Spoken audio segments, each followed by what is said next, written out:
I didn't raise my voice. I didn't slam a single door. I just stood there in the kitchen doorway, holding a bag of groceries I'd picked up on the way home, and I listened. My wife's son didn't know I was there. He was on the phone, leaning against the counter I'd installed myself 3 summers ago, laughing the way he always laughed. Loose, careless, like nothing in the world had ever cost him anything. "Honestly," he said into the phone, "the old man's been dead weight for years. Carol deserves better." I set the groceries down on the hallway table, quietly. Then I walked back out to my car and sat there for a long time. That was a Tuesday. By Thursday, I had already made 1 phone call. Just 1. I want to be clear about something before I tell you the rest of this. I'm not a man who gives up easily. 63 years on this earth, and I have rebuilt more things than I care to count. A career, a house, a life after my first marriage ended. I know what it means to start over. I know what it means to start over. I know what it costs. So when I married my wife 8 years ago, I went in with my eyes open. She had a son. He was 24 at the time, living in her apartment between jobs, figuring things out. I didn't judge that. I'd had my own stretches of figuring things out when I was young. What I told myself was, give it time. Give him time. His name is Daniel. My wife calls him Danny. I have always called him by his full name because from the very first week he made it clear he preferred distance between us. He didn't want a stepfather. That was fine. I wasn't trying to be his father. His father had left when Daniel was 11, and I understood that left a mark. I wasn't there to replace anyone. But I was there. Every single day, I was there. When my wife and I bought the house, my house, the one I'd owned for 6 years before we married, the one I paid off 2 years before she moved in, Daniel came with her. That wasn't the plan. The plan was that he'd stay in her apartment until the lease ended, then find his own place. The lease ended. He didn't find a place. My wife asked if he could stay with us just for a few months. I said yes. That was 6 years ago. In 6 years, Daniel paid rent exactly once, $300. He slid it across the kitchen table without making eye contact and said, "This is what I can do right now." I thanked him. My wife cried and said I was being generous. I didn't say anything about the fact that $300 didn't cover a week of the utilities he used. I paid for his car insurance when his policy lapsed.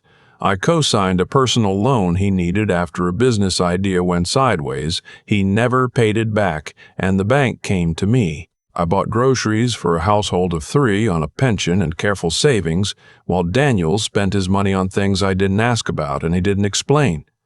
None of that is what broke me. What broke me was the Tuesday I came home with groceries and heard him tell someone on the phone that I was dead weight. After I sat in the car, I went back inside. I cooked dinner. My wife asked how my day was. I said, fine. Daniel came to the table, looked at his phone the entire meal, and left without clearing his plate. I did the dishes. I dried them. I put them away in the cabinets I'd built. And I thought for 2 days. I didn't sleep well, but I didn't let it show. I've spent a lifetime learning not to let things show until I'm ready. My father was that way, quiet, deliberate. He used to say that a man who reacts immediately gives away everything he has. A man who waits chooses what to give.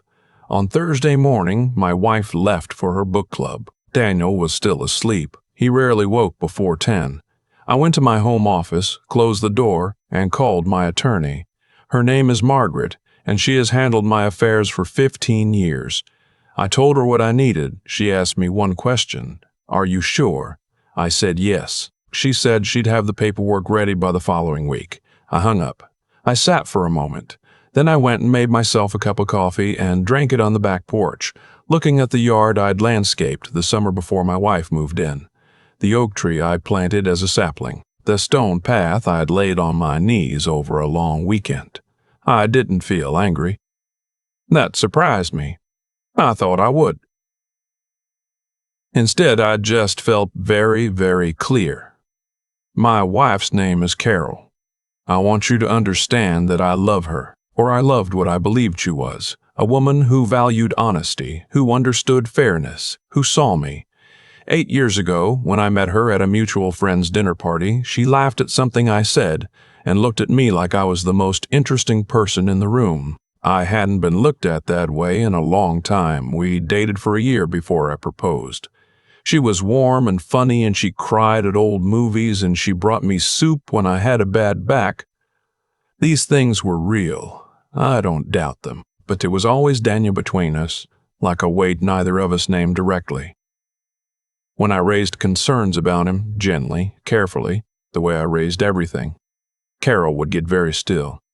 Her face would close like a door. She would say things like, "He's had a hard time," or "You don't understand what he went through as a kid," or, the one that always silenced me, "He's my son.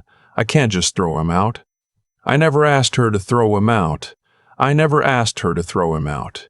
I asked for basic things, that he treat shared spaces with respect, that he contribute something, anything, to the household, that when he spoke to me, he use a civil tone. The tone was the thing that wore me down the most. It wasn't always loud. Sometimes it was just a look, a way of answering a question with a sigh, like I was an inconvenience, a way of talking around me at dinner, directing every sentence to his mother as if I weren't seated 3 feet away, a way of borrowing my truck, always asking Carol, never me, and returning it with the tank empty and fast food wrappers on the floor. Once, about 3 years in, I sat down with Daniel directly. I asked him, man to man, what I had done to make him feel the way he seemed to feel. I wasn't accusatory. I was genuinely asking. He looked at me for a long moment and then said, "I don't have a problem with you." "It doesn't feel that way," I said. "Then that's your problem," he said. And he got up and left the room. I told Carol about it that evening. She said I must have caught him at a bad moment. I don't think I was a perfect husband. I want to say that clearly. I worked long hours before I retired. I'm not always easy to talk to. I can be too quiet when I should speak, too reserved when someone needs warmth. I know my shortcomings, but I was faithful. I was present. I paid every bill without complaint. I fixed every broken thing. I never once made Carol feel unwelcome in a house that had been mine first. I gave 8 years to that house and that family, and for 6 of those years one of the members of that family thought of me as dead weight. After I heard Daniel on the phone, I began to pay closer attention. I started to notice things I'd let slide past because it was easier not to see them. I noticed that my wife laughed differently when Daniel was in the room, lighter, more careful, the way people laugh when they're managing someone's mood. I noticed that when I expressed a preference about something at home, what to have for dinner, where to spend a holiday, how to handle a household decision, Carol would often circle back later and do it Daniel's way without explanation. I noticed that when Daniel was rude to me, which happened in small ways nearly every day, Carol said nothing. Not once. Not a correction, not a, "Daniel, that's not okay." Not even a look. I had been patient for 6 years. I had been generous and quiet, and I had given and given, and the person who was supposed to stand beside me had been standing just slightly in front of her son instead. The paperwork came through on a Wednesday. Margaret emailed the files. I printed them at the library because I didn't want them sitting in the home printer queue. There were 2 documents.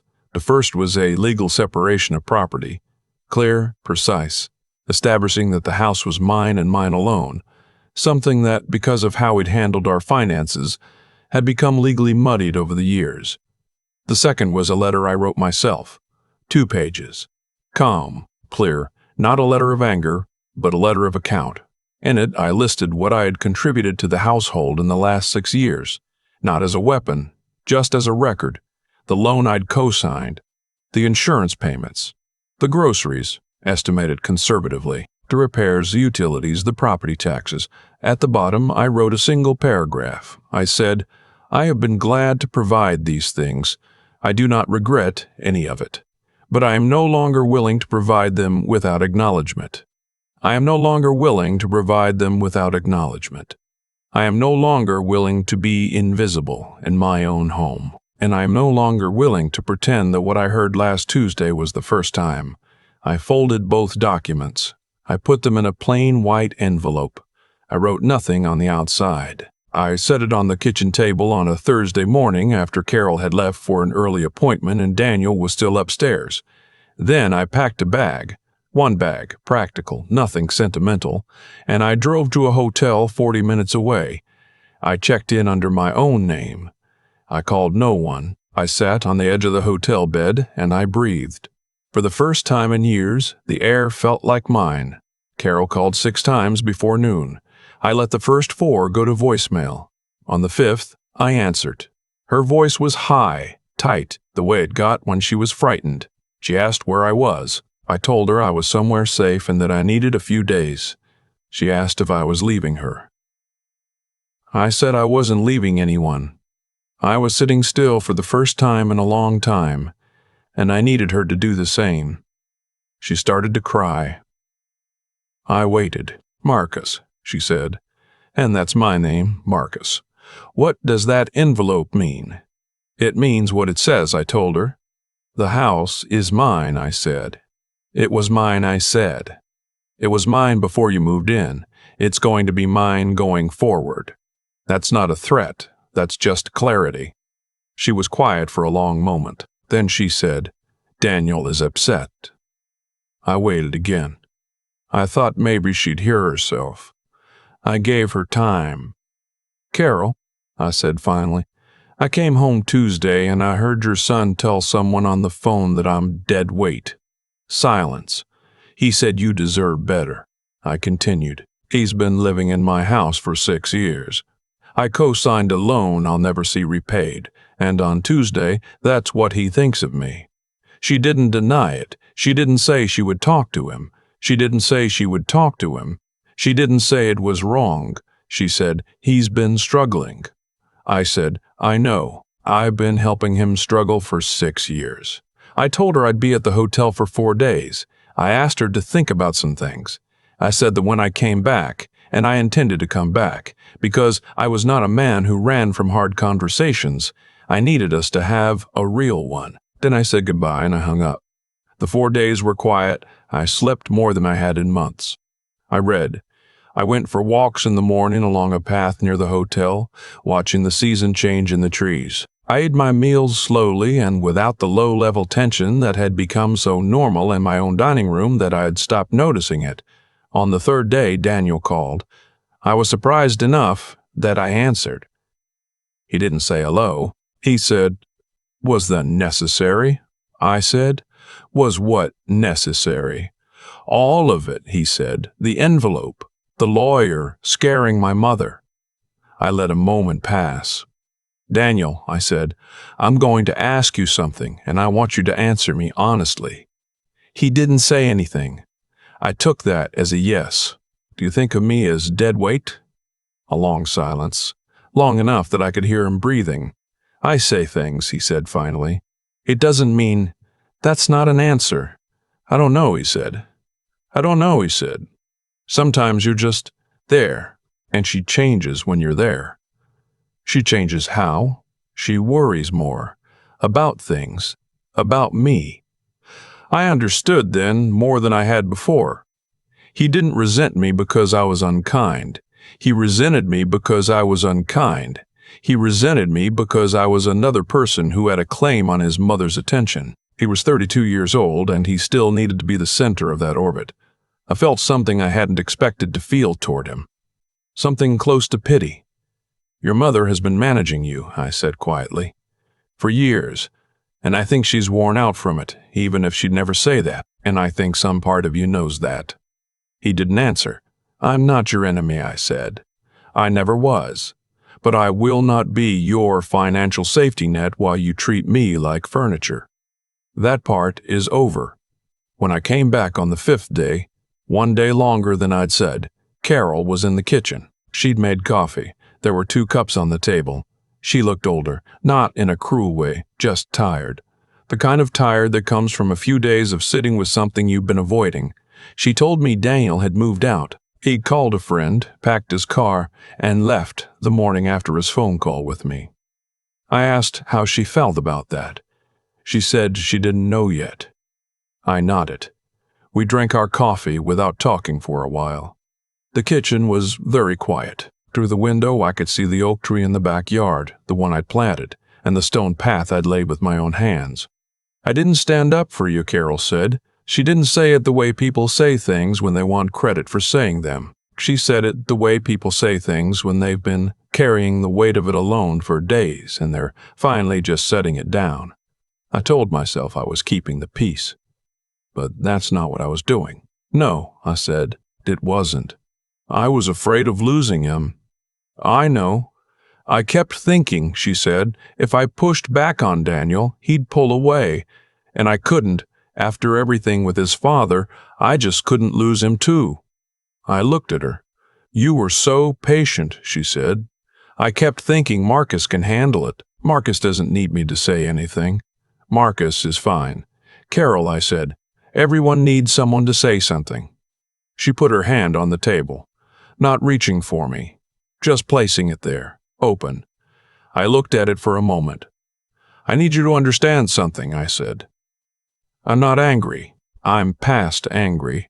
What I am is very tired of being invisible, and I will not go back to that. Whatever comes next for us, I will not go back to that." "I don't want that either," she said. "Then things have to be different." "I know, not a little different," I said. "Actually, different. Because I love you, Carol. I have loved you for 8 years. But I built this house and this life, and I nearly let someone make me a stranger in it. That stops now." She nodded. It was a small nod, but it was real. Daniel called Carol twice that first week. She told me about both calls. She told me he'd asked to come back. She told me she said no. I want to be honest. I don't know if she said it as firmly as she says she did. I don't know what conversations happened between a mother and her son that nobody else hears. I'm not naive, but I know this. He didn't come back. And she told me. That second thing matters more to me than the first. A month later, Daniel got a job. A real one, managing a warehouse about 30 miles from here. I heard this from Carol, who heard it from him. I didn't say much in response. I was glad, not for my sake, for his. A man in his 30s needs to stand on his own. That's not cruelty, that's just how people grow. Carol and I are still working things out. I won't pretend it's simple. Trust that erodes over years doesn't come back in a month. There are conversations we still need to have. There are habits she has. The way she deflects, the way she smooths things over instead of addressing them. That don't change overnight. I know that. I'm patient. But I'm no longer patient in the way that swallows itself. There's a difference. If you've ever loved someone while slowly disappearing inside that love, you know what I mean. I still have the envelope, not the documents. Those are filed with Margaret where they should be. But the plain white envelope I wrote nothing on. I kept it. It sits in the drawer of my nightstand. I don't look at it often.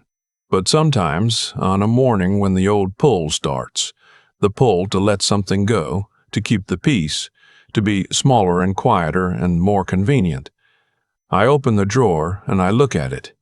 It reminds me that I lived in this house for years before anyone else arrived, that I planted that tree, that I laid those stones, that I showed up every day with everything I had, and I asked for almost nothing in return. And it reminds me that one Tuesday afternoon I came home with groceries and I stood in the doorway and I heard myself described as dead weight, and I decided, quietly, without drama, without shouting, that the person who needed to prove that wrong was not Daniel, it was me. That's the problem with being patient too long. You start to believe what the impatient people say about you. But I'm 63 years old. I rebuilt before. I can do it again. This time, I'm just rebuilding inside the life I already have, standing a little straighter in it, taking up the space I was always entitled to take. The house is mine, the yard is mine, the oak tree is mine, and for the first time in a long time, so am I.